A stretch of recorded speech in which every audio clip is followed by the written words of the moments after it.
What's good, guys? Happy 4th of July to everybody. Yes, sir. Yes, sir. Guys, make sure you hit the like button and subscribe to this channel as you come in. This is cutting edge content. Today's video is going to be on my top 5 draft strategies that I use or combine in any draft that I'm in. From dynasty to redraft, best ball, I use all of these drafts. Sometimes I can use the same draft formula throughout the whole draft. Sometimes I have to pivot and do different things. Some of these draft strategies could be in a vacuum. So that's why I wanted to do this video. And I know y'all love draft strategies. Me, sometimes they kind of just in my head. And so I have to try to give it to y'all where y'all can use it in any given draft without getting a consultation from me. Yes, sir. Appreciate everybody being here. Let me know if everything sounds. Yes, rock out. What's going on with you, bro? Hopefully I got some good content for you today, along with some good energy, bro. I appreciate you always showing support to the channel. Rock out. Yes, happy 4th of July. Yes, sir. Okay, so I'm not going to sit here. Long as everything is good, I just want to make sure that it's not sounding crazy and it's not going in and out. And I'm sorry about some of the technical difficulties. I'm moving. This is the only thing probably left in my house is my studio. So let's get going. All right. Let's talk about my first draft strategy that I'm usually trying to implement because of the weight of the NFL, right? With the wide receivers being heavily used, more plays being called per game than ever in history. What's up, Harambe? Guys, make sure you go support Harambe. Harambe, post your YouTube channel. Name of your YouTube channel in the link. Guys, go check him out. This is the guy that comes up and does some lives with me and videos with me. So guys, make sure you show him some support on his channel. Guys, become a member to chop it up with me on Discord. I put a lot of cutting edge content in there. And I post in there before I do my post for my whole channel. So make sure you sign up as a member. But anyway, this strategy is called Zero RB. Yes, Zero RB. Now listen, I was on Zero RB about 3 to 4 years ago when I first started my channel. And a lot of people said it was okay, but they didn't like Zero RB. And you don't see those videos no more. Zero RB will make you lose. You don't see those videos anymore. All right? So Zero RB, guys, to me, is a better strategy than trying to get running backs at bad ADP values. Now, getting running backs early and going other strategies with running backs is not a bad strategy. But when you have guys like Tyreek Hill, Amon-Ra St. Brown, Justin Jetta, Jamar Chase, you have these type of elite guys, you have to draft these guys because these guys are getting 10, 11 targets a game in a PPR league. In a PPR, that's stats. Those are facts for you. Those guys are getting 10 to 12 targets a game in a full PPR league. Now listen, if you're playing a half-point PPR or non-PPR, then yes, running backs can probably be a better strategy sometimes because you're not getting those points for catches. But when you're getting points per reception, I think wide receivers need to be drafted first. And also, guys, they less volatile. So another reason why I like using Zero RB is because wide receivers don't get injured as much as running backs. And listen, this is football, so anybody can get hurt. You could pick the greatest wide receiver of all time, and he could go down and be out for the rest of his career. But I'd rather go down with that than going with a running back who's had over 1,000 carries for his career, and then he go down. You got to kind of expect that. That's what the numbers say, right? After a certain amount of carries, running backs tend to get injured. Their career is what, 2 to 3 years? A wide receiver career is 6 years. So I'd rather take the wide receiver early in a draft. And also, the NFL is played through the wide receiver position now. It used to be a running backs league. All 32 running backs was getting 20 carries a game. Now you don't have backfields with guys getting 20 carries a game. Like you look at Jahmyr Gibbs and David Montgomery. That's two guys. They rarely got 20 carries a game. unless one of the guys was hurt. So that's why I feel like you can get running backs late because they got split backfields and guys can get hot in certain quadrants of the season. And so this is not like an optimal Derrick Henry CMC guy, and he end up helping you win the league. But it's only a few Tyreeks out there. It's like in CD Lambs. There's only like 7 or 8 of them, and you want to get one of those guys on your team because you don't want a guy that you drafting against to get 2 or 3 of those guys on his team. He's probably gonna win the league. So because of the way the NFL game is, so 32 running backs, they not getting all 32 running backs are starting on the team, which is kind of a little bit more now because of the way the tandem backfields. You necessarily not winning the league because you have a starting running back now. It's mostly wide receivers, and you also have 3 wide receiver sets, and most teams are doing that. You have very few teams where they I formation the whole game. So I love zero RB. I think it's an optimal draft strategy.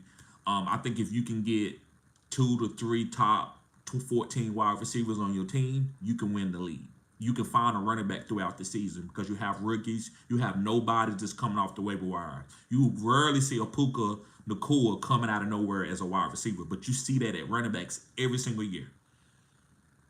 You got look at Zamir White. He was picked up off the waiver wires to win people leagues. You got Elijah McGuire 3 or 4 years ago for the New York Jets coming off the bench.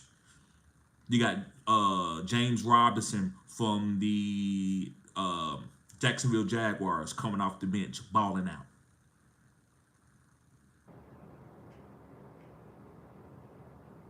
So make sure, guys, that you are trying to do zero RB, but you don't have to. So I got a couple more draft strategies for you, and then I'm gonna explain why what draft strategies should you do, depending on year to year, right?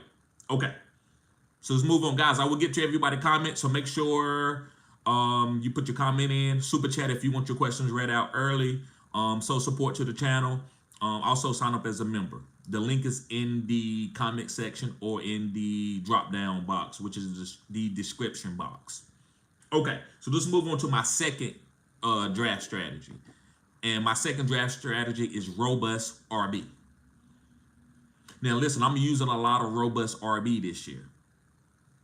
Now, people's like, well, TD, this is not your best team because you went RB first. It doesn't matter. It just depends on what's on the board. I might want to come in and do zero RB, and guess what? All the RBs are gone. Now I got to pivot to zero RB. So this is why I'm doing this video for strategies. You might come in and say, I'm a robust RB guy, and nobody's going to stop me from being robust RB. And then you got to draft Jahmyr Gibbs as your first running back, and then you're gonna have to draft let's say I wouldn't say Kyron Williams, but Alvin Kamara as your second running back. Just because you're so nested in doing robust RB, you are taking guys that ahead of their ADP, as far as they not gonna put up the points that you need them to, and you leaving wide receivers on the board like Jalen Waddle and Devontae Smith and AJ Brown because you're so high on getting a running back. You overdrafting running backs. So be flexible with the draft strategies. Be ready to pivot to another draft strategy. So robust RB guys, right now, I'm using a lot of robust RB because everybody's taking Tyreek Hill, Amon-Ra, Justin Jefferson, Jamar Chase first. So you know what I'm doing? I'm getting Breach Hall. Yes, not Breece Hall, Breach Hall. I'm getting Breach Hall. I'm getting Bijan Robinson. I'm getting Saquon Barkley. I'm getting Derrick Henry. I'm taking those guys because they at the end of the first round. And then I'm coming back around and getting another one like Bijan Robinson. So I might get Breach Hall and Bijan Robinson. Uh-oh. And my people say, well, listen, man, you got running backs. I don't want them.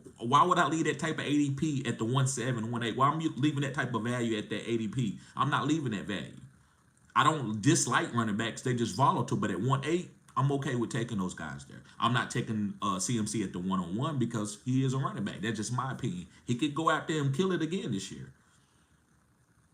So it's all about the ADP value and what's left on the board. So robust RB is a good strategy, and you can win with robust RB. And if you get the top 3 running backs, you're probably going to win the league. Because running backs you can count on them getting the goal line carries every single time.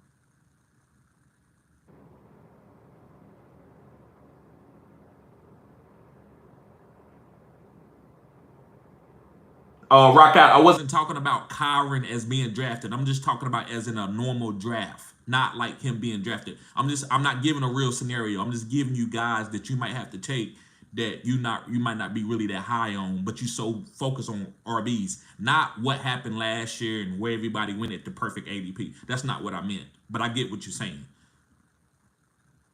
So I need to explain more on that.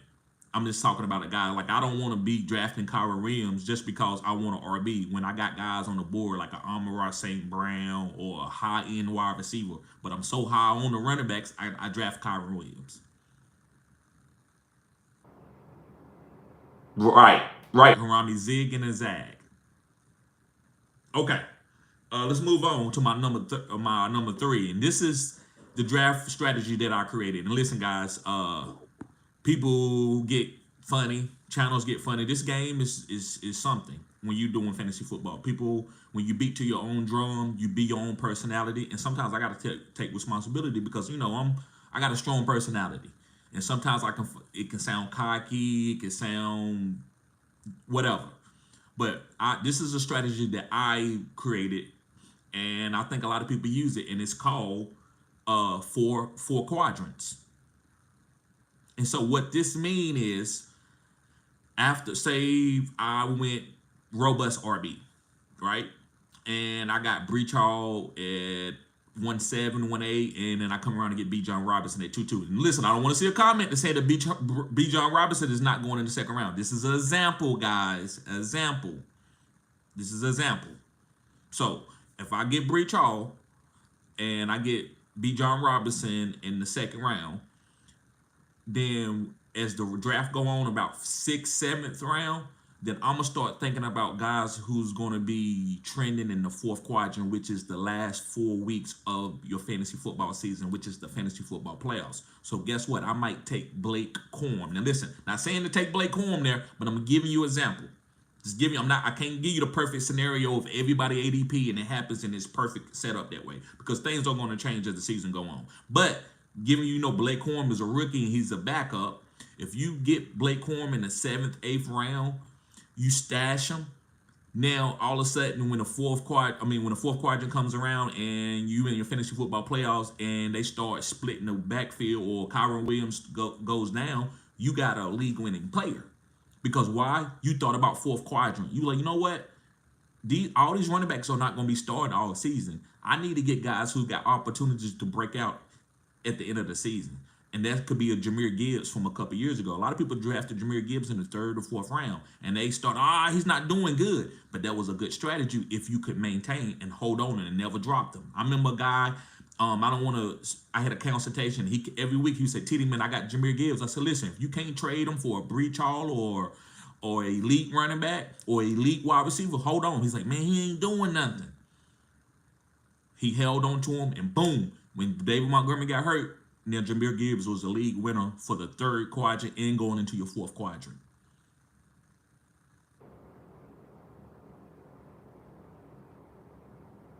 So I believe in different players are going to play different in each quadrant. If you get Gus Ellis, that's a 1st quadrant guy. The reason why why that's a 1st quadrant? Why he's not a 4th quadrant or a 3rd quadrant? Why are you saying, well, listen, we know that Gus Harris has always been injured, and we know that they drafted some rookies, and we know that Gus Harris is not making a lot of money, and we know the running backs are kind of volatile no matter what they paying them. Look what happened with Miles Sanders in Carolina. So I'm drafting Gus Ellis. I'm not drafting him to win every single week for me and ball out every single week. I'm okay if he fade out in week 5, week 6, and Kamani Vidal come in. Because I know that Kamani Vidal is more of a 3rd and 4th quadrant guy because of Gus Ellis' history. So that's why you got to be able to zig and zag, as Arambi said, or be flexible, as I forgot who said that. Who was that? I think Will said that. You got to be flexible. Where, you know what? Okay, I need to start thinking about the 4th quadrant right now and stash these guys. That's why I make a lot of stash videos. And I never drop my guys. I'm very loyal. I'm willing to go down with the sheep because I don't want nobody else to me. If I drop Jahmyr Gibbs and somebody pick him up and I lose, I play. That's terrible fantasy football right there. But if just because you don't make it to the playoffs, that's not bad fantasy football. Sometimes players go down, your whole team gets in shambles because God just it happens. That's where the luck come in at fantasy football sometimes. But if you start dropping your stuff that you picked up, and that's in anything in life. That's why I said stuff. You buy a new TV, you put it on the side of the road. People go and pick it up. They put a new tube in and it works. That type of stuff, right? You just getting rid of stuff just because it don't work right away for you. And now everybody is picking your stuff up and beating you. And then you had the sauce, you had the league-winning players, but you dropped them. That's what the 4 quadrants come in. So you got to stay true and know what guys are destined for. I'm okay with a guy balling out for 2 weeks for me, 3 weeks, and then he doesn't be good no more for the rest of the season, because that's how fantasy football happens. It's called quadrants. Guys, it's just like same thing with a stock market. Just because something's going down, that's just a season. That's just a quadrant. Next thing you know, in December when Christmas comes, now that stock shoots up because people are buying more, right? You got to understand that's what fantasy football is about. You got to understand what's going on when it get cold. It's running back season. Now you want to be able to, go with guys who might not be getting that many carries. You know what? Their carries might go up. It's getting cold, or a quarterback might get hurt. Now they got a backup in there. Now you got the running back. You got to understand that type of stuff, and that's called 4 quadrants. Every player is changing. Your top 12 in the first week, your top 12 running backs in the first quadrant is going to be different than your top 12, and it's going to be different than your top 12 in the second quadrant. So go back and look at every 4 weeks and look at the top 5 and see what you see. You might see Justin Jefferson and Amon-Ra in there, but the other guys are going to be volatile guys. Guys you never seen. Might be Ayuk in there. It could be Debo. It could be Nico Collins. It could be Tank Dell. Remember when Tank Dell was on fire? Then all of a sudden he got hurt. It's different quadrants. It's okay. All right. So let's move on to my 4th draft strategy. And I'm going to get to everybody comment. Appreciate everybody being here. Hit the like button. Subscribe to the channel, guys. So my 4th drafting strategy is called sloppy seconds. And it kind of goes, I don't want to be too redundant. It's like zigging and zagging. But this is what I say. If you start off in a super flex league where people are taking quarterbacks early. So say Lamar Jackson goes 1-on-1. Remember, this is just a hypothetical situation. I'm not saying what's happening for real ADP. It's just hypothetical. So say that Lamar Jackson goes 1-on-1, Pat Mahomes go 1-2, Josh Allen go 1-3, CJ Stroud go 1-4. Are you gonna go at the 1-5 and go get Anthony Richardson? No. Go get CMC if y'all like CMC. Why? You don't want no sloppy seconds quarterbacks at that ADP. At that ADP. Everybody ain't sloppy seconds at the right ADP, at the right price. Same thing with relationships. If you meet a girl and she's not your cup of tea, but she's humble, she's into you, she got all the right stuff, and for that type of attitude, it's a good deal. So at 1-5, I'm not taking the 5th best quarterback when I can go get the best running back in the league. I don't want sloppy seconds. So I'm gonna be the first one to get to and no pun intended, virginity. And I hate the no pun intended to YouTube, no pun intended to any ladies out here. I'm just breaking it down to real life situations. So I apologize if I'm out of pocket, but I don't want something that everybody already had and used. Do you want a Band-Aid that's already been put on a sore from somebody else, or you want a fresh new Band-Aid? That's what I call sloppy second drafting. So if everybody go get the quarterbacks and I got the 1-7, guess what? I can have the top running back or the top wide receiver or even the top tight end. So I can go get, okay, well, I'm going to be the first one to draft a running back. I'm going to get CMC. And then everybody going to still getting quarterbacks in. And some people get running backs. And guess what you can do? You can come back around and get the best tight end. So you got 2 first top players to counteract not having a top quarterback. That's what I call not getting sloppy seconds. Yes, sir. I see you, Rubio. Rubio said sloppy seconds need love too. Not in fantasy football. Not me, man. I'm a high value man. I don't want no sloppy seconds. Now listen, everybody that has some type of sloppy seconds, and that's okay, right? It's your cup of tea. If you want to get Anthony Richardson at the 1.5, I'm not gonna sit here and tell you that not to do it. But to me, I'd rather go and get the top positional player somewhere else. That's gonna make my team. So I got the best running back. You got the best quarterback. If I go and keep drafting behind somebody, all I got is sloppy seconds, and I got to make sure I get the perfect pick because I'm getting the seventh best player at each position just because I'm following what everybody else is doing. Oh, I got Anthony Richardson, and then I got Kyron Williams, and then I got Devontae Smith. Well, you could have had CMC or maybe Tyreek Hill. You could have had CMC and Tyreek Hill, but you chose to go and get Anthony Richardson and I would say who's a backup running back, maybe a Kyron Williams, because some more running backs came off the board, and so you went and got another running back there. Be the first one to get the top player if you can. If you are getting if it's sloppy seconds, it's on the table for you. So if you can't get, dang, I wanted Josh Allen. He gone, and then the other quarterbacks are gone. All the top 4 guys are gone. Go get the best running back. Go get the best wide receiver. All right. The next one is kind of self-explanatory, guys. This is kind of easy, and it's called taking the best player available. And this kind of goes in with all the other drafts. They kind of are all the same, but they got different niches. And I use all these 5 strategies when I'm at the draft board. I'm thinking, and it automatically goes in my head, right? So I give you an example of a draft. I wish I could pull it up, but I give you an example of a draft that I was using this year, that I did this year. So a draft strategy that I did, I had the 110 in a startup dynasty league, and I wanted to take Tyreek, but Tyreek got picked number 1 overall. So then I was like, well, I'm gonna get Lamar Jackson. Then Lamar Jackson went, and so a lot of quarterbacks started going, and maybe I think Amon-Ra St. Brown. No, Amon-Ra failed to me. So this is, I love Amon-Ra. But 2 or 3 quarterbacks were going in the Superflex League, but there were no running backs drafted.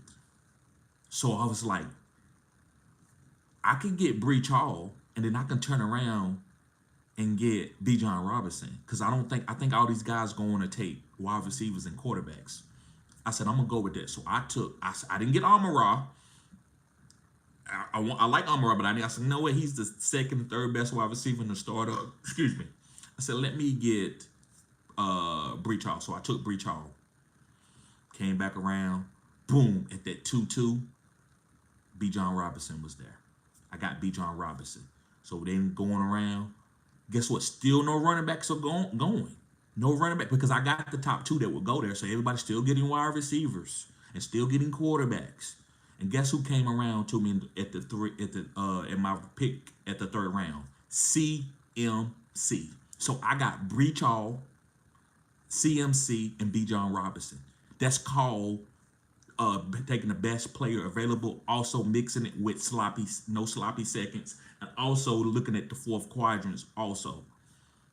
Because I know CMC could get hurt. It don't matter. I got Bijan Robinson. I got a young running back. Breach Hall is a little bit volatile, but I knew that I could package him with a Bijan Robinson too. So I use all those draft strategies, guys, to make that move. So taking the best player available is kind of the same as using these draft strategies, because you ain't just gonna take a guy just to take a guy because a strategy said it. Get the best player who's gonna boom.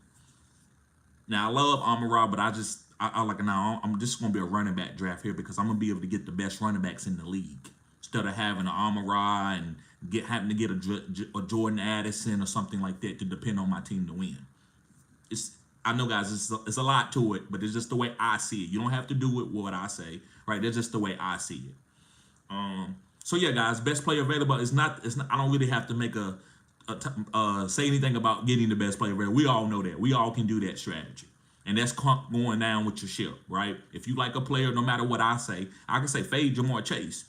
If you own Jamar Chase, you pick Jamar Chase. The power is yours, as Captain Planet says. The power is yours.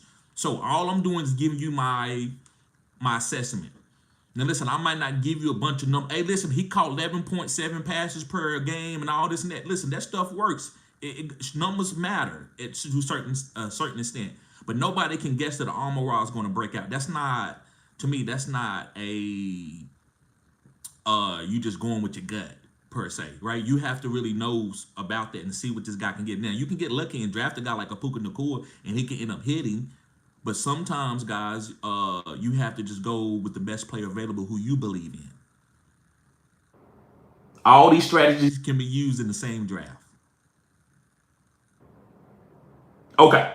All right. So let me get to the comments. Let's get to these comments real quick. Okay. Let's see here. All right. So rock out. It says happy 4th of July. Yes, sir, bruh. Let's get it. Harambe in the house. Hector, what's up, bruh? He says, what up, TD? Rock out says, I know 0 RB well. Right. Good strategy. TB says ankle RB probably the safest. I don't know. Ankle RB, I think that's kind of like hero RB. I guess ankle. I wouldn't say it's the safest. Sometimes you can beat ankle RB and it just end up working that way. You just took the best player available. So ankle RB is a decent strategy too. Rockout says 6 to 7 points just for receptions.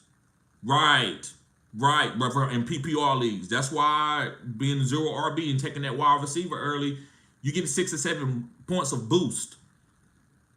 Some running backs provide that type of boost too. So that's why I like what I call satellite backs, that guys that can catch passes out the backfield. Yes, sir, rock out. Let me see.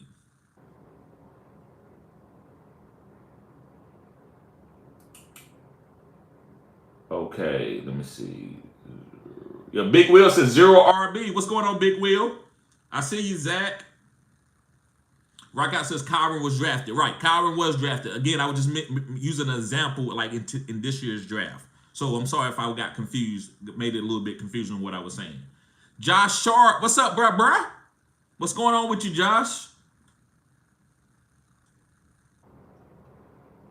Rockout says always got to be adaptable. No set plan. I agree. Now listen, have a set plan to not have a set plan. There you go, right there. Boom. Coin that right there. So one of my subscribers always said, and I said this first, but they always be funny when I say this. Like they be like, TD, say this. Guys, you know what Bruce Lee said? You got to be like Wata. And the reason why you got to be like Wata, you got to be able to fit into where you at, right? You might be in the jungle with killers, and you might have to go and be a killer yourself because you're in the jungle. You got to survive. Or you might be in a church. You need to be humble. You need to pray. Right? You got to be flexible. That's what life is, being a chameleon. That's how you be successful. You got to be able to compartmentalize. So my plan is to read the draft board and implement whatever draft strategies is going to get me the best players. That's what my draft strategy is. Harambe says zig, and when you zag, right, zigging and zagging. Y'all going to do this? Well, I'm going to do this because I'm going to get the best players on this side. Rubio says 0 RB is alive and well. Right.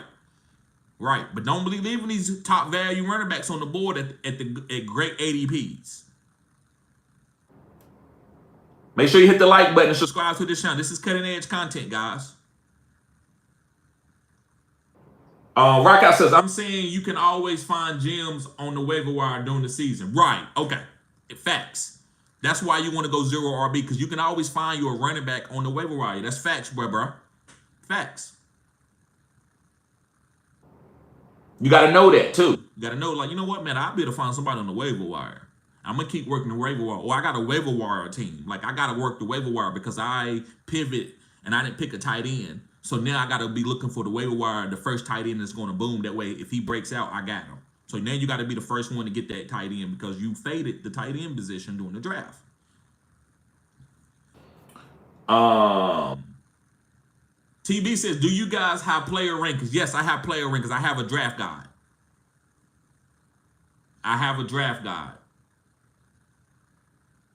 All you got to do is hit me up at fantasygoodsports@gmail.com. And then I can send you the draft guide. It's an Excel sheet where I got my rankings and a couple different strategies of where I'm ranking guys when I'm doing different strategies.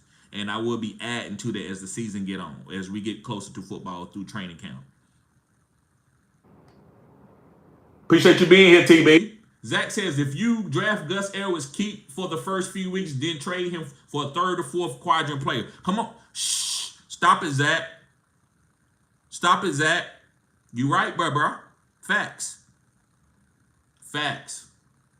Or I would say, just get up whatever you can get out of him. You can do that too. Say, hey, I'm gonna ride him till the wheels fall off. Pause. And that way, then you can, whatever, move on. Make sure you got a backup plan, though, knowing that he might fade out. So if you don't, then you might want to trade him so you can get some value and replace that value. TZ says, yeah, identifying those fourth quarter players can win you leagues. Doesn't matter name value, just how they perform. Facts. Zach says, or keep Gus for the whole season, right? Or keep him for the whole. There you go. Or you can keep him for the whole season. It just depends on what look. The power is yours. Rock Guy says fantasy football is never linear. Come on now, bro. Come on. We giving y'all these subscribers, guys. These members of my channel are very, very intelligent. These guys know football. They listen to me not for me to tell them what to do. They listen to me to get, to bounce ideas off each other, right? I do feel like I am an expert in what I do. My player breakdown, my play analysis, all I got to do is check my receipts. I have plenty of receipts, guys that I've been on for years. The content might have not been as great, but my player breakdown has always been elite. I'm 70% on all the players that I say, hey, this is my guy. I'm going down with this guy. Now, making a video, that's why I don't make videos on just any players anymore. Because sometimes I go back, I'm like, I didn't even believe in that guy. Why the hell was I making content about that guy? I don't even believe in him. So I'm no longer making content about guys I don't believe in. I'm only gonna make, even if the videos get redundant. So when I hit, you're gonna find my videos, you're gonna know who I was with. So I'm not gonna I'm not gonna make content just to give y'all a different guy that I don't believe in. Rubio says sloppy seconds need love too. Right, bro, they do. But I'm not the guy. Everybody, hey, that's for somebody else. They can do the sloppy seconds. And they might be very successful with doing it. No cap. I don't want no sloppy seconds. If I can help it. If I can help it. TB says, at TD, what's your ideal payout structure? It just depends, man. Me as a content creator, this year I didn't start taking like 3% for me being a commissioner. Because I got a lot going on. And so if I got to be commissioning these leagues on Sunday and doing a lot of stuff, I'm going to take 3% out of it. After that, I'm going to do a first, second, and third. And usually third, it just depends on how much money in there. Third might make a little bit of money, but second going to get a nice piece and the first going to get a nice piece. I don't like doing first place, they win everything. I like doing a first, second, and third because people need to be rewarded for having good seasons. If you don't win the Super Bowl, you're still going to make money by going to the playoffs, So I like to do a first, second, and third payout. So let's just say we're doing a $100 league with 12 guys. I would say first place is $800. Fourth place, let me see, 9, 10, 11. Second place would be $300. And third place would be $100. And maybe you can move first place down a little bit, maybe $100 and do $700 and give second place $400. However you want to do it. Yes, Rock says hit that like button, guys. Let's get the likes up. Let's get the likes up. Harami says 3 dots in the upper corner to hit the like button. Yes, sir. Boofy says, I think this might be the year to take 3 straight running backs in the first 3. I agree with that. That's my take. I'm not telling everybody to do that, but I agree with you, Boofy. Yes, sir. I agree 100% with you, Boofy. I'm trying to get B John, I'm trying to get Breach, and I'm trying to get A-Chain. See, that's why I can't get in my leagues, I can't get anybody. I can't get the guys that I really want because y'all already know who I want. And if I'm trying to buy them from you, gonna overcharge me. But I'm gonna keep doing the gas content. But yes, I think 3 running back. I'm willing to go 3 running back because I can find wide receivers late that I'm good with, right? I can get Malik Neighbors. I can get other guys that are going late, wide receivers. Cooper Kupp.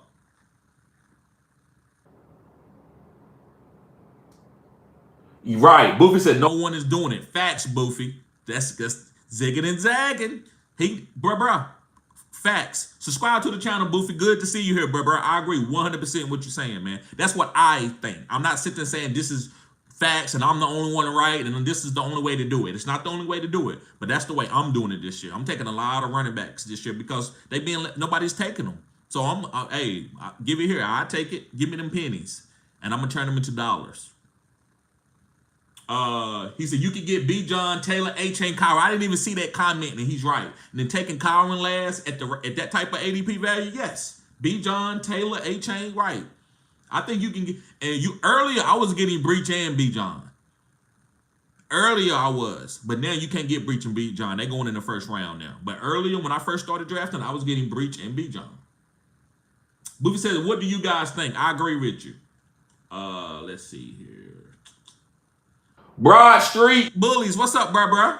He says fantasy football. He says, Ed Buffett, I think it's not a good year to do that, but as long as you manage your team well, you can still win a chip. Right. And we all got different opinions.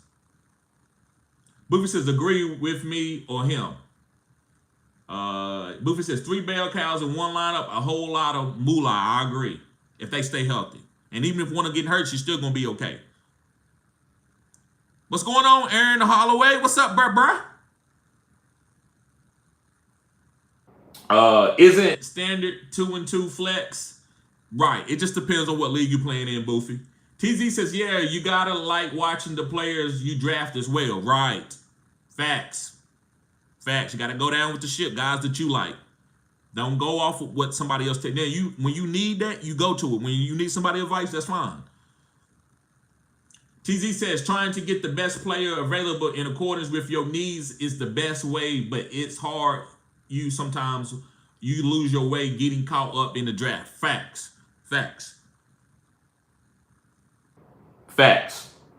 Broad Street says, it's only a handful of running backs I'm willing to draft in the first round. B. John, Breach, CMC, Gibbs, and Saquon. Right. I agree with that. Yep, I agree with that. But those guys are being there at the 1.7 and 1.8 every single time. I think it's like B. John, Breach. Well, actually, CMC is going at the 1-on-1. But I would say B. John, Breach, and Gibbs is there. But I'd rather take Gibbs in a second. A-Chain to me is moving up above Gibbs now. I've changed on and I got to go into my rankings and put that. A-Chain now to me is over Gibbs. That's personally. I also love Saquon too. Ethan says, I go one great running back and then get a guy like in the 7s like a Gus Edwards. So that's called hero RB. That's called anchor RB. Ethan says, I'm going to get Gus and his backup. So if Gus' stock goes down, someone else will go up. Right. Especially in that type of system. But usually some systems, they're not going to run the ball with the backup. Just because the one guy was doing one thing, now you got the backup. You think he's going to do the same? It don't happen like that all the time. But with the Chargers, it will, because that's a Jim Harbaugh offense. The Rose says, Kamani Vidal is greater than J.K. Dobbins. Do y'all agree? That's easy. J.K. was better than him before he got injured. But now Kamani Vidal is going to be better than J.K. easy. J.K. going to have to shock my world. Pause. J.K. Dobbins going to have to shock my world. Pause. What's going on, Ro? TZ says, waiver wire is key. You can't just depend on your guys. Right. Got to keep working that way. I'm a big waiver wire. I work the waiver. I make more acquisitions in my leagues than anybody else in most leagues. Maybe not Dynasty, but redraft, yes. I'm always working that waiver wire. I'm always staying a week ahead of it. If a guy could go down, I'm trying to get his back up before it actually happens. That way I don't have to spend a high waiver wire priority or a lot of fab to get a guy. Sometimes you can't help it. You can't get everybody. So you might have to spend. And don't be scared to do it. But you make sure it's the right situation. So if Gus Edwards, and knock on wood, if something was happen to Gus Edwards and he was going to be out for the rest of the season, I would say empty your fab and go get Kamani Vidal. But I'm not doing that on all backfields, right? Some backfields, somebody might go down. You know what? I ain't spending all my waiver priority on it. They're going to use a committee. Um, and he says, and Tony Pollard last year, but I happened to pick up Kyron, which got me to third place and saved my season. Right, I picked up Kyron in a couple leagues. I actually drafted him as a stash, right? As a fourth quadrant guy because I didn't know if Cam Akers was gonna stay healthy. Ethan says only get sloppy second guys if you down bad at a position. Come on now, woo! That's from a young man. This man right here, 17 years old. That's gas in life. If you down bad, it's nothing wrong with going to get sloppy seconds. Pause. So yeah, I agree with you, bro. I agree with you. That's straight facts. Let's guys, let's get the likes up. Hit the three dots and get the likes up. Rockout says we want the fun and the fresh player, not the sloppy. Right. Facts. Rubio, he says third place usually gets the league buy-in. Right. Amount back as the winners. I agree 100%. The Rose says Malik Neighbors is going to smash his ADP. Hopefully he does. I got him in a couple leagues. See you later, Robbie. Appreciate you being here, bro. Aaron says, hey, what's up, TD? What's up, bro? The Rose says Subway is gas. Correct. Subway. I like Subway. I like to get the Italian sub. If that's what you mean. Rockout says, do you believe in vetoes for trades or commissioner review? I don't believe in vetoing trades unless it's collusion. So if you stop the collusion, I don't think anything else matters. I don't care how bad the trade is, as long as you know it's not cheating.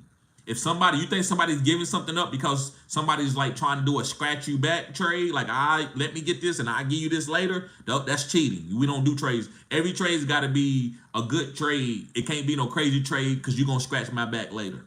Pause. So don't be that type of commissioner and make everything be fair because that's not fantasy. What if somebody would have said, hey, listen, man, I traded Kyron Williams for last year for B. John Robinson. You be like, hey, man, I'm stopping that trade. And then Kyron Williams ball out and you stop that guy from getting Kyron Williams because he believed in Kyron. You don't want to be that guy. Let it play out. Anything can happen in fantasy. So I don't believe in vetoes. I actually fell out with a couple friends who I would call them friends, but we're not friends anymore, about vetoing trades and being like overzealous commissioner. I'm not no trade calculator guy. I don't give a damn about no trade calculator. Rose says you never hate a player just their price tag, facts, or ADP. I agree. I don't hate CMC just his one-on-one price tag, facts. Aaron Holloway says, oh wow, what made you go the route with having A-Chain over Gibbs? The offense. David Montgomery. Not saying David Montgomery is going to kill Gibbs, but A-Chain, I don't think most is going to come in and be sniping A-Chain. I think they're going to let A-Chain go fully 100%. They're going to let him go. So, yeah, could he go down? He's the volatile. Yeah, he might be a little bit more volatile than Gibbs. But when you got Tyreek Hill, I feel like A-Chain going to have great lanes to run through all year long, all season, on the game-to-game per basis. So I like A-Chain because of Tyreek Hill, where they're not going to put safeties in the box. When you have Jalen Waddle and Tyreek Hill on the outside, you can't come in the box. Pause. Because if you do, they're going to go over top of your head. So I like A-Chain. I'm just, you know what? I'm trusting. I'm going to go ahead and trust it. I think his ADP in the second round, I think is great. I don't want to go with him in the first round. I'm not telling you to, because I'm not drafting Gibbs in the first round. I'm not saying A-Chain is in the first round, but if you could get him at the turn, at the 112, 2-1, I think that's a perfect pick. So if you could go, now I would say A-Chain, and then I wouldn't say Kyron Williams, but maybe A-Chain and A.J. Brown. There's a couple other players that I'm okay with taking at the turn too. Broad Street Bully says, fantasy football rock out. Our Commerce League, we don't do trade vetoes. Every trade gets pushed through. Every GM has full control. Facts. Unless it's cheating. Broad Street says I can't get with neighbors with Daniel Jones as his quarterback. I understand, and I'm not gonna sit here and go on no Daniel Jones rant. But I do love Daniel Jones this year. I think Daniel Jones is the elite quarterback, but I don't have a leg to stand on with that today, and I'm not gonna talk on that. But I am paying attention, and because a lot of you said Daniel Jones was garbage. So if you come back and say if he has a good season, I think you are being a bandwagoning football player. Just like Trevor Lawrence. Hey, the Jacksonville Jaguars don't care nothing about Trevor Lawrence stats. They know what he is, and they're gonna trust the process. So they ain't gonna just you had a bad game, so you suck. No, that's what fans do. And if you a fan, I understand and I won't hold you accountable. But as the fantasy good sports crew, we stand with players. If you say a player's good, that it don't mean he's gonna be good in fantasy, but don't sit there and say he sucked just because he had a bad season and certain things happen. We see Steve Young play bad for the Tampa Bay Buccaneers, then go to the San Francisco 49ers and be one of the greatest quarterbacks to play the game. So you got to look at that situation. So I understand you don't want Daniel Jones. I'm not gonna sit here and try to sell you on no Daniel Jones, bro, because it's Daniel Jones. But if he has a good season and they say, you know what, all of a sudden he's good. And I'm not telling you can't change your mind, but as a football expert, I don't really see how I can say a guy sucked and then all of a sudden I say he good. I can say that I was wrong on a guy. I was wrong, but I'm not gonna ride no bandwagon where he good and then he suck, or he suck and then he good. That's what I say about that, about Daniel Jones. Ethan says Jersey Mike's is better than Subway. I agree, it's more expensive. I like certain subs from Subway. Let's see.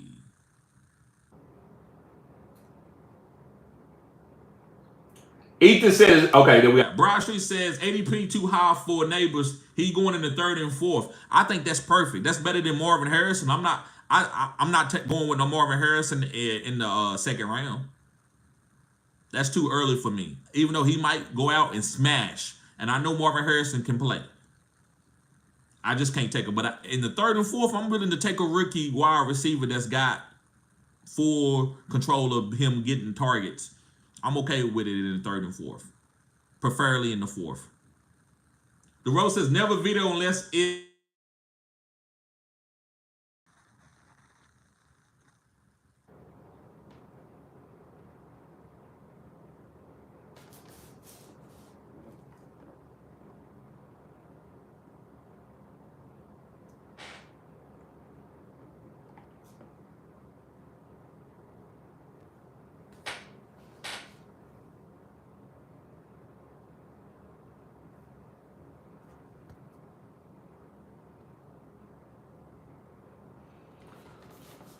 Oh my God, man. Come on here now.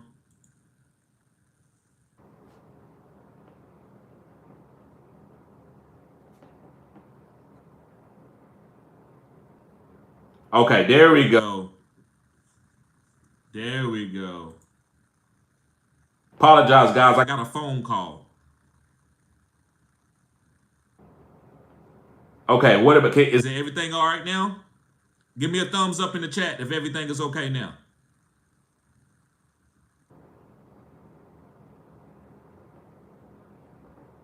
Okay, thank you, Rock Out. All right.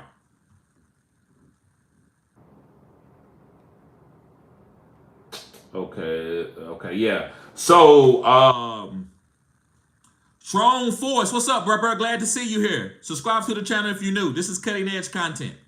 Strong Force says, I tried a zero RB strategy last year and had Jamar, Devontae, and Debo and didn't make the playoffs. So listen, Tron, go back and watch my videos and type in, I can't find the video, but I told people don't take Jamar Chase, don't take Joe Burrow, and everybody said I was crazy. And go look at that video and look how people trolled me, bro. They trolled me. That's what people do already. They don't, it could be because of my country tone. It could be a lot of things. This guy, he don't use no stats. They say all kinds of stuff, and I continue to hit, and it don't do nothing but make me more bolder. Now, listen, my channel thriving and booming, and I got 40,000 subscribers? No. But my content is what it is, bro. I told people not to, and I'm going to take a little bit of a victory lap and pat myself on the back. But I told people not to take Jamar Chase. And I was a zero RB guy. But you know who I was taking? I was taking Tyreek Hill over Jamar Chase. I was taking Amon-Ra St. Brown over Jamar Chase. Jamar Chase, look, I took Jamar Chase in a couple leagues. I took Justin Jefferson in some leagues. So, some guys you gotta fade. Every year, guys, everybody's not gonna boom. So sometimes you just gotta fade a guy. If something don't feel good, the offense don't look right, you gotta fade, man. So look, Tron, you at the right place here, bruh. This year I'm not drafting a lot of Jamar. Listen, Jamar could go be the #1 wide receiver. I just don't like that offense. I don't like the Cincinnati Bengals, not as a team. I don't like that team. I'm a Cowboy guy. No, I just don't like the way the situation is set up. They don't got an alpha on the other side. I think you can shut down this team by taking Jamar Chase away. And that makes me where I don't want the team is not well balanced, where they can't counteract a great game plan, a defensive game plan against them. Broad Street says it's no way to gauge a trade. Anything can happen. Right. TB says top round 2 wide receivers. Top 2 where I like Michael Pittman. I like Jalen Waddle. I like AJ Brown. Let's see here.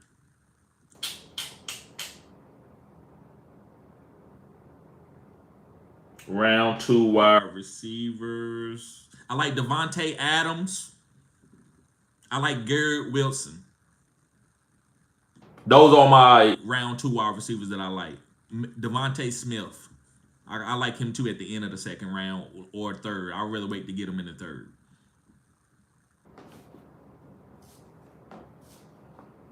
Lonely B, what's up, bruh? I like to zig when everyone else zags, which means I'm drafting best available. Right. I told you all these kind of the same thing.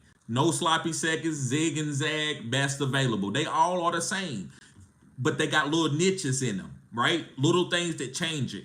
We can make like a flow chart with this. This could be a great flow chart. From there, I fill out my roster with strategy. There you go. This is what I'm saying. This is the same thing I'm saying, Lonely B. You right. It may mean 0 RB depending on who is the best available at the start of the draft. Boom. Don DeMarco. Yes, sir. I agree with you 100%, Lonely B. That's how you can put it. It's 9 ways to skin a cat. We all saying some of the same things. Aaron Holloway said that makes hella sense. That Dolphins offense is lethal, right? I'm squeezing that Dolphins offense. Pause. I want all 4. If I could get Tua, A-Chain, Waddle, and Reek. Uh-oh.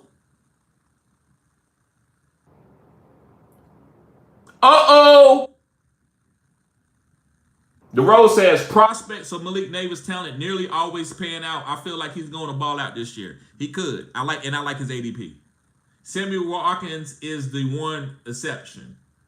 Sammy had a pretty good rookie season, didn't he? Ethan says, in my leagues, we have a group chat where we announce trades like it's ESPN or something. And in real life, you never see vetoes. I left leagues because they don't let me trade. Right. That's bullcrap. CHB in the building. He says, Daniel Jones. I spoke his name, and then he will have a Pro Bowl season. Okay? Hopefully he will, bruh. Hopefully he will. I'm not saying that on him. I'm not going down with that ship this year. Now, I still believe, I'm going to tell you, I'm still going to stand on what I said in the past. I think Daniel Jones is the elite quarterback. Dollar bill, y'all. Wow. Don DeMarco, what's up, bruh? He says, get a case of beer on me, bruh. Yes, sir. I will, bruh. Thank you, man. I appreciate you. This is why I do this. My guys support me. Dollar Bill been with me for 2 years now. Appreciate you, bruh. Let's see. Guys, don't let me forget to read out the poll before I get out of here. I want to talk about I want to look at the poll before we get out of here. Rockout says, I let bad go through, but because one guy wasn't giving up enough to the other team, so it was an unfair advantage. Yeah, but you still can't. He got to learn on. As long as he's paying this money, bro. Sometimes people can pay their money and let them put the mouth where their mouth at. Like pause, right? Put their money where their mouth at. So I say, don't veto unless it's cheating. Unless them two is trying to cheat. If he just getting whooped on trades, let him get whooped on trades, man. You don't want to be that. I don't want to be that guy. I understand if it's unfair. Maybe if he say, "Oh man, I didn't know," then you can help him. I don't think it's wrong for people to help other guys that's in the league with a trade, right? But don't stop the trade because he got to learn. And sometimes you got to learn the hard way. It's like kids. If you keep them from doing everything, man, you setting them up for failure. You gotta be able to let them go out and learn on their own. I had to learn. I made some questionable. I like the trades that I was making, but I didn't know the value of the trades sometimes. And sometimes I still don't go off value.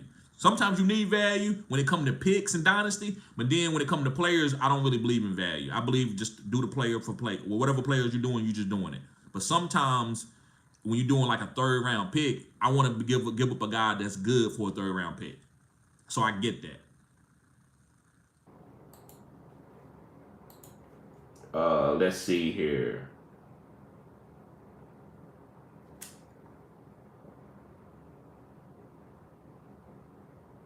Okay.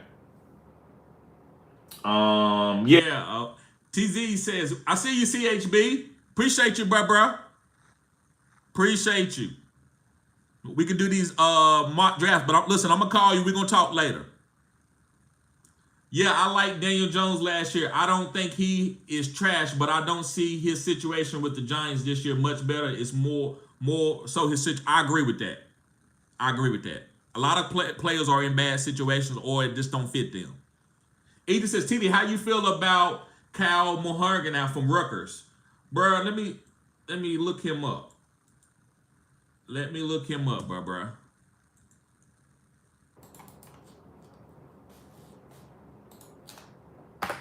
Let me look him up. Okay, so he's 5'9", 210, junior. All right, I'm gonna have to look him up, man. I'm out. The only guy right now that I'm really knowing from coming in for next year's draft, Shadir Sanders. I'm high on Shadir Sanders, Travis Hunter. I think those should be like top 3 picks. But I'm gonna look at Kyle. I heard about him. I think he played with. No, I think I saw him play against Maryland a couple times. I think, if I'm not mistaken. I'm gonna have to look him up, bro. The Rose says, Shy, I like DK Metcalf at his current ADP. I do. I think he said shit. I like DK Metcalf at his current ADP. I do too. I'm always a DK Metcalf fan. All I need is about 3 boom games. The other games are going to be cherry on the top. I just need 3 boom games. Timbo, what's up? Timbo Slice, Patron Talk. What's the best draft strategy for PPR? I'm gonna say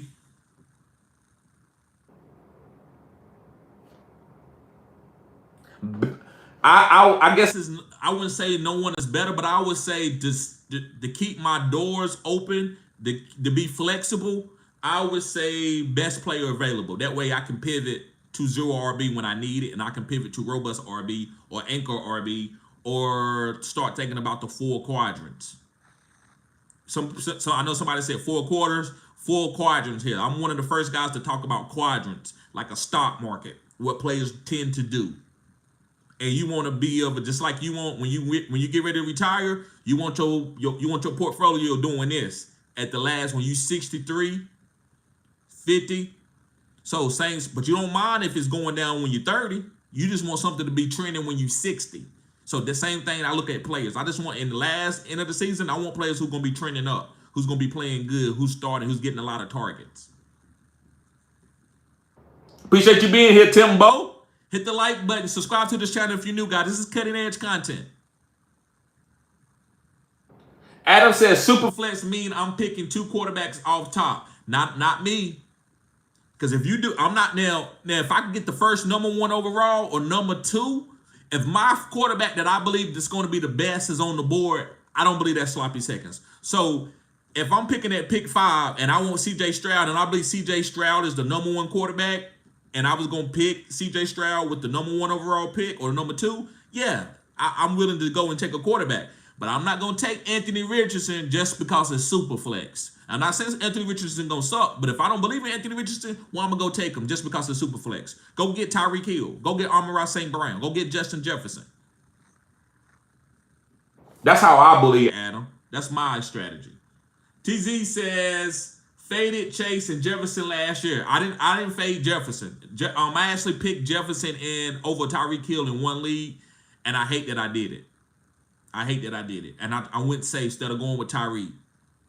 But you know, Justin Jefferson is him when he's healthy too, though.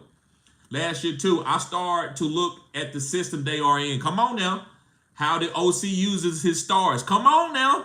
It's almost more important than the actual talent. Come on now. Look at B. Robinson last year. Talented, but Arthur Smith killed him. Facts. Facts, TZ. Rockout says not every... Okay.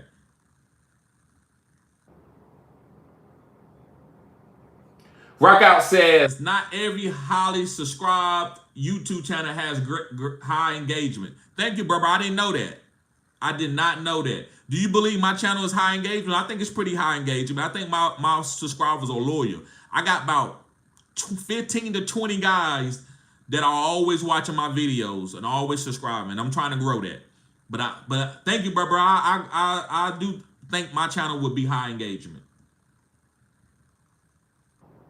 Big Will says check out the book Trends in Offensive Football. Good insight into what play callers draw up for the offense. Yes, bro. And listen, I'm not gonna try to, because I'm always open-minded to read. I don't know nothing. But I've been watching football, and that's how I pick a lot of my players.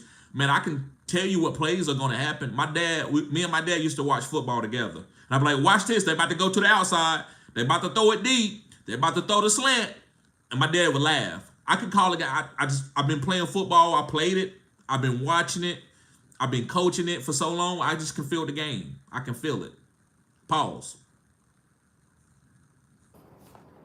But yeah, I'm gonna check that book out, man. Matter of fact, let me write that down, because I always want to learn any type of new trend. Okay. Trends in offensive football. That's why I've been talking about hybrids. I want to see if that book been talking about hybrids long. I was talking about hybrids 4 years ago.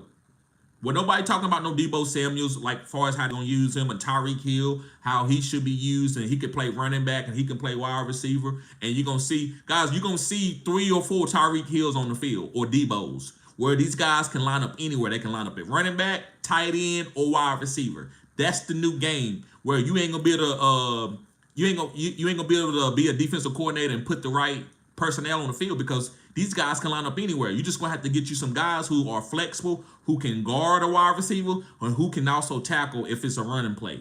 That's where the game is going. Just like basketball, it's a positionless game. It's a positionless game. Nobody has a position. And that's what football gonna be. Outside of the offensive line, and even the offensive line, you got to be able to play center and tackle and guard. You got to be able to do it all. Yes, sir. TZ in the house. Appreciate you, bruh. TZ says, have a good 4th. I'm going to try to enjoy mine. Yes, sir, TZ. Appreciate you, bruh. So, yeah, let me write down that book, though. Trends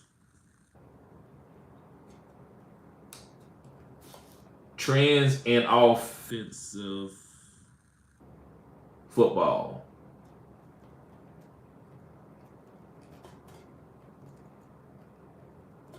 That's also why I talk about tandem backfields. I've been seeing this coming. I played in high school football, and I saw this happening. So my school was like a wishbone, run the ball 95% of the time school. I played running back for this school. And all we did was run the ball. And then we would play, and we had a good offensive line that was good, and we had good running backs. We had elite running backs, guys that was elite in the state. And then we would play these passing teams. This is back in the day. This is like 2003, guys, 2002. We would be playing these passing teams, and the first play of the game, they would find a corner who they know don't run no 4-4 or 4-5, and they would put their guy on them, and they would go deep, and they would score on the first play against us. And I'm like, so the game was about mismatches. If you ain't got speed, and also they would throw it to they would throw screenplays to guys who like a guy can't tackle him one-on-one, and so they would throw the ball to him on the outside, and he would wiggle through the defense and score. And you saw it in college. And then Bill Belichick, before Randy Moss got there, he was the first one to do it in the NFL. Bill Belichick went to college. He had a couple college guys that he knew that came off his staff, and he saw how they were spreading the ball out and throwing it to slot wide receivers, and that's how you got Wes Welker, because Texas Tech with Mike Leach had been doing it for a long time. So when he came in with the game, that Wes Welker started eating. Then you got Julia Elderman, and then you started getting these other slot wide receivers around the league where the game was played within the slot wide receivers, not running the ball anymore. And now you see where the game is going. College football has been doing it. That's why they getting these college offensive coordinators to come to the pro and implement that, like Cliff Kingsbury. All right. Arami says, I'm back. Yes, sir, bruh. Appreciate you. The Rose says, go Sharps, Adam Mitchell, and a second for Jonathan Brooks in a Dynasty League. Thoughts? Sharps and Adam Mitchell and a second for Jonathan Brooks. No. I'm on the Sharps and Donald Mitchell in a second. I don't want Jonathan Brooks. I'm not giving up that much for Jonathan Brooks. Yeah, I can't do that. I'm on the Mitchell side.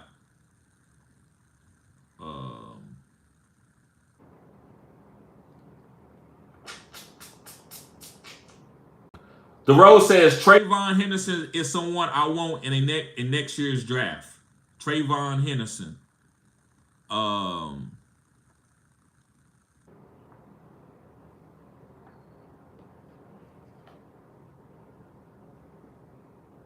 Somebody just pulled up to my house, guys. I'm sorry about that. Somebody pulled up to my house. Someone I want in next year's draft. Okay, I'm gonna have to look him up too. Let me write them down. I know y'all guys are very intelligent. I haven't got on it. I got to worry about fantasy football this year, but I will be watching college football. So I just want to see if these guys are going to hit too.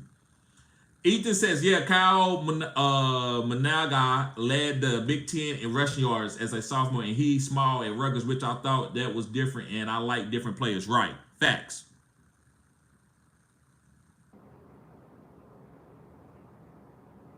Rockout says it was obvious cheating that the guy was giving up mostly bench players to get Josh Allen. Okay, so it was cheating. So they was in it together. They was trying to cheat the league together. That's the only way it's cheating. It's not cheating just because the guy don't know what he's doing. But if the guy was giving up bench players because, hey man, hey listen, I'm gonna give you some bench players and give me Josh Allen, and I'm gonna do the same for you later. Just because the guy don't know what it is not cheating to me, Rockout. But I get what you're saying. I'm not disagreeing with you. To me, I just don't want to be that type of fantasy football league. That's just me.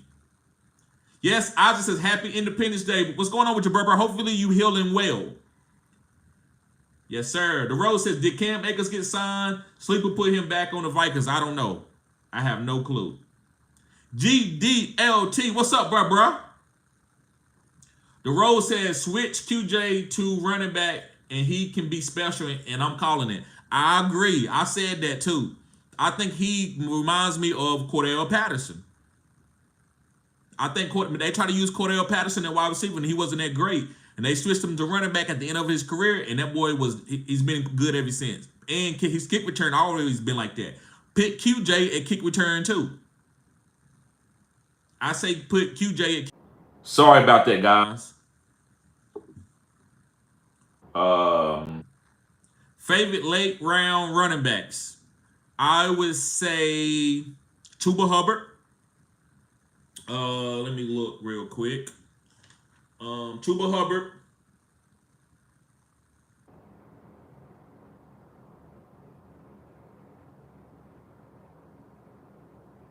Rico Dowdle.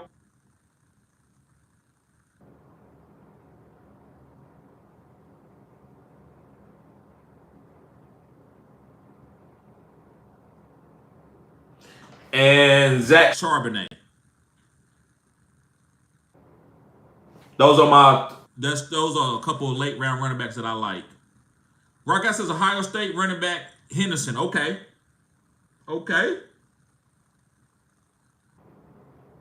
Isaac says, thank you, TD. Getting better. Had a broken ribs too. Right, bro. I'm glad you're doing better, bro.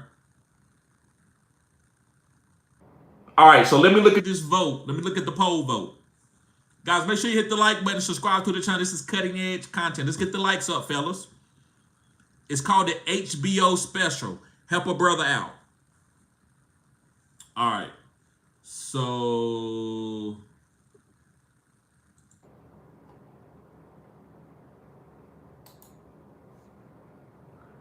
okay, so we got do draft strategy matters in football, fantasy football. We got 85% says yes and 15% says no.